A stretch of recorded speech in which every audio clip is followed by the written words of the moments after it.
Hey, welcome to the V Spill. I hope that everyone had a beautiful day today. I know I did.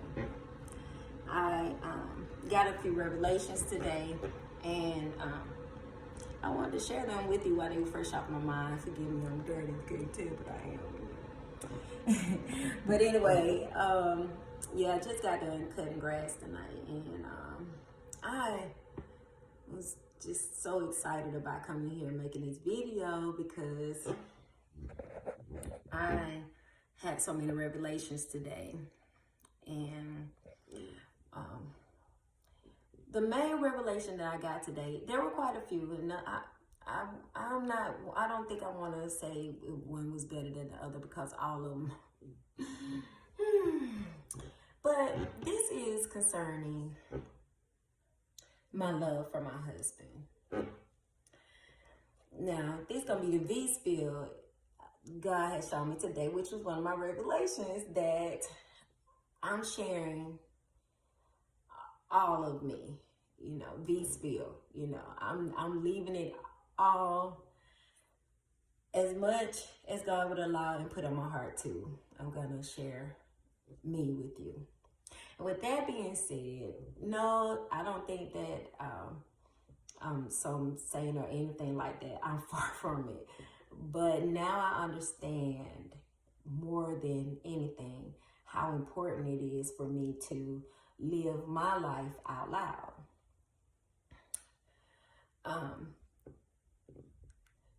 Okay, getting to my love for my husband. I love him so much. It's so much like,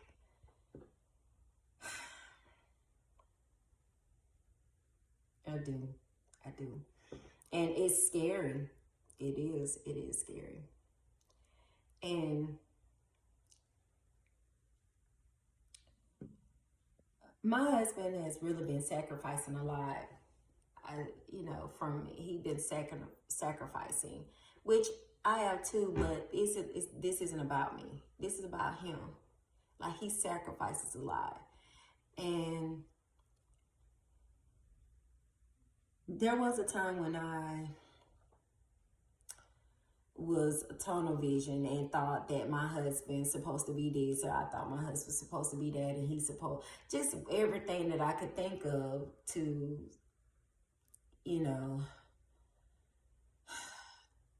try to make something be negative or wrong with him, and it wasn't me, right? No. We were learning each other. We learned each other. And at one point in our marriage, there was dark spots, and I just didn't know, just unsure. Did we jump in this too fast? Just all kind of questions, I would ask myself. So I was doing a lot of praying, a lot of crying, a lot of hurting, just off of past hurt, off of, hurt that he and I had done to each other and did different things. And I can only imagine the hurt that he has gone through as well. Because I asked God to give me a vision from my husband's point of view so that I may relate to him as I do everyone else. And I try anyway. I try to reflect on my part in if I may be hurting somebody or neglecting them, or, probably just anything that may be getting in the way of somebody feeling the love that God has put in me. And my husband, he's awesome. He's awesome, and I want to give him his due. I don't know if I want to say props, it's so old school, but I want to give him his props for being the best husband that he knows how to be, and gives himself to me, and he is patient with me as I navigate through this life. And he take into consideration that I am younger than him, not giving myself an excuse for anything, but he displays patience with me, a love for me, support for me, that, at times in our marriage, it was bad that he was just sitting back and, just let me learn as he learned me, and he learned himself with me. And as we learn each other, he's been patient. And if I have in the past brought it up where, that I wasn't happy about something, or,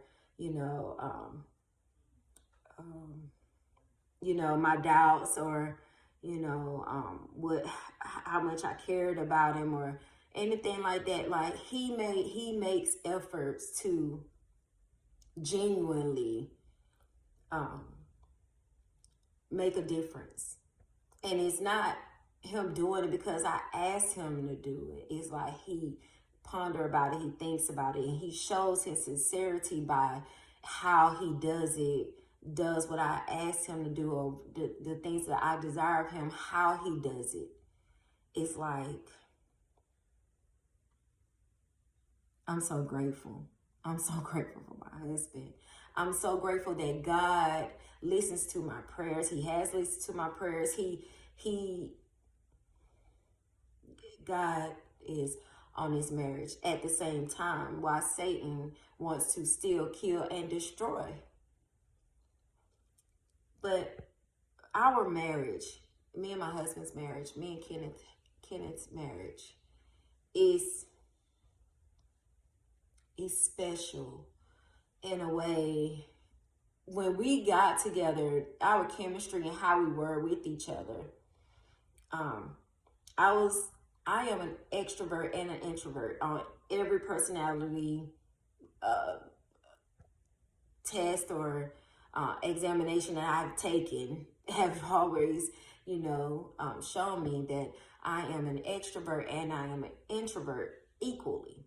So when I met Kenneth, I was coming out of an extrovert stage. 5 years going out, partying, having a good time with family parties, just because, or just happy to have a birthday party, just throwing party, just traveling a little bit, just a lot of things, I was just, and a lot of experiences in the world that I had experienced. And I got to December 31st, 2015, and it's like, I'm done. I really did that night. And it was like, I never went out anymore after that. Kenneth and I were friends. We were trying to figure out if we wanted to date or not, but we were more so friends, looking out for each other, being an ear for each other, And, and I just became, my introvert just, nobody saw me, heard from me. Now, maybe go to work. That's when people saw me. Wasn't out anymore, and just wasn't. This was really before Kenneth and I really just fell in love with each other. And I had wanted to blame whatever I thought I wanted to blame on Kenneth, but it wasn't Kenneth. I become an introvert. I had switched over and transitioned. Little did I know, or thinking about, being more conscious of. And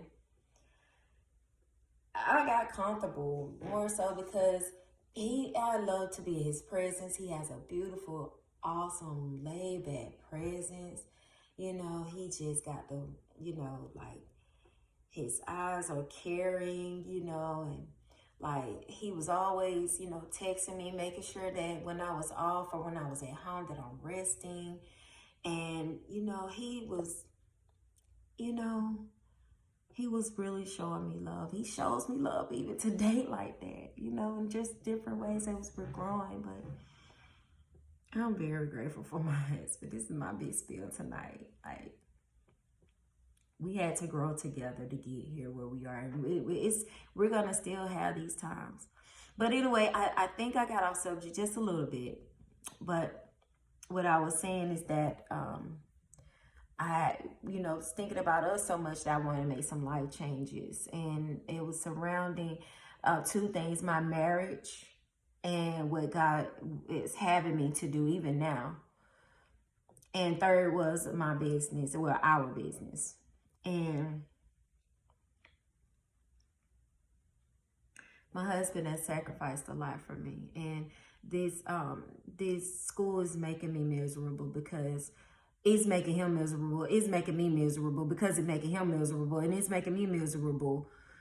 It's making him miserable because it makes me miserable because I'm tired of school. I'm tired. And I was thinking, like, the more I take, I could go ahead and get it out of the way. It's done. It's over with. And it's like the closer I get to having it, and, with our business picking up, and, with what, knowing now my purpose here on earth, this bachelor's degree that I've been after the whole time, it doesn't have a place right now. And I was doing it, when I thought about it more, I was doing it for me. Not saying it's anything doing it for me, but me doing this for me without it really having a significance besides the fact that I'm doing it, that I'm completing a bachelor's degree. Not an easy feat for me, but even still, I make it look easy. I'm tired of it. I'm tired. And it's like wasted time now that I know my purposes, the ones that are most important right now. And so thinking about that, I instantly like, you know what? I quit school. I went online.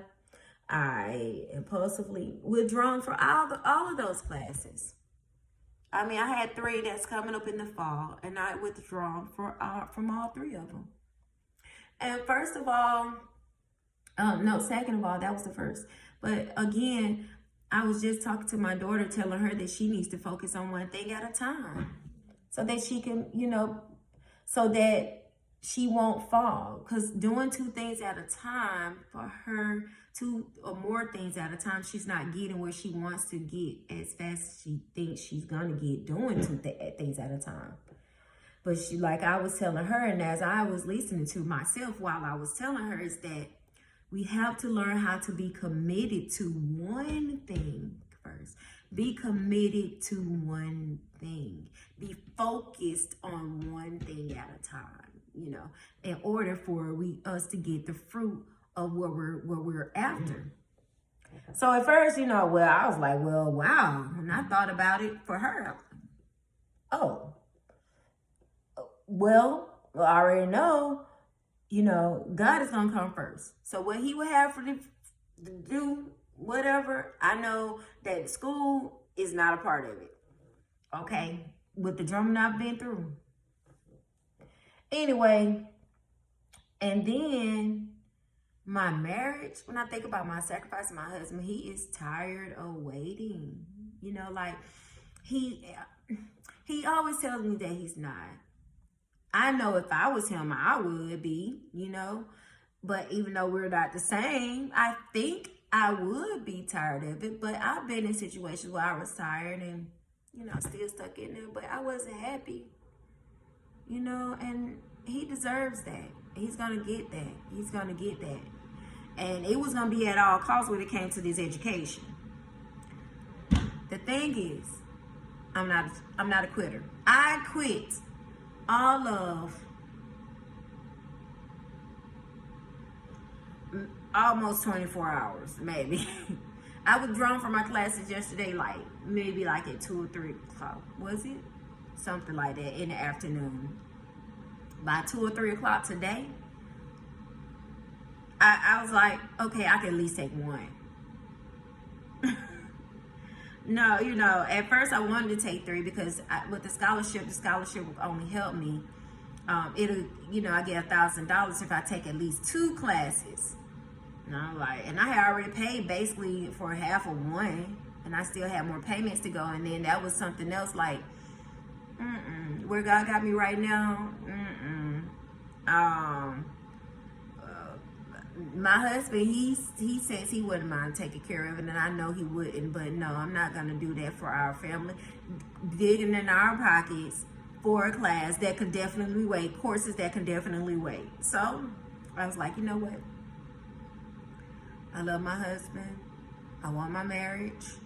I want to do what God would have me to do. I'm doing most of that now. Doing that now. God is going to have his way in my life. As far as my marriage, I'm responsible for that. I have part responsibility in that.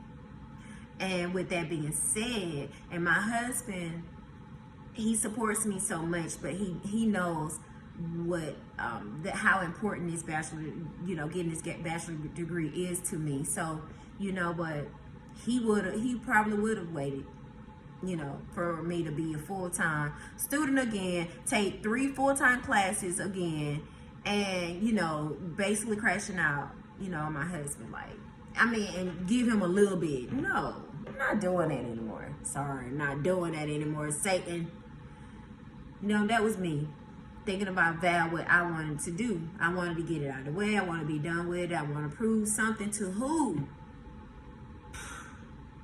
Anywho, trying to prove something to myself. I don't know what it is. I don't know right now.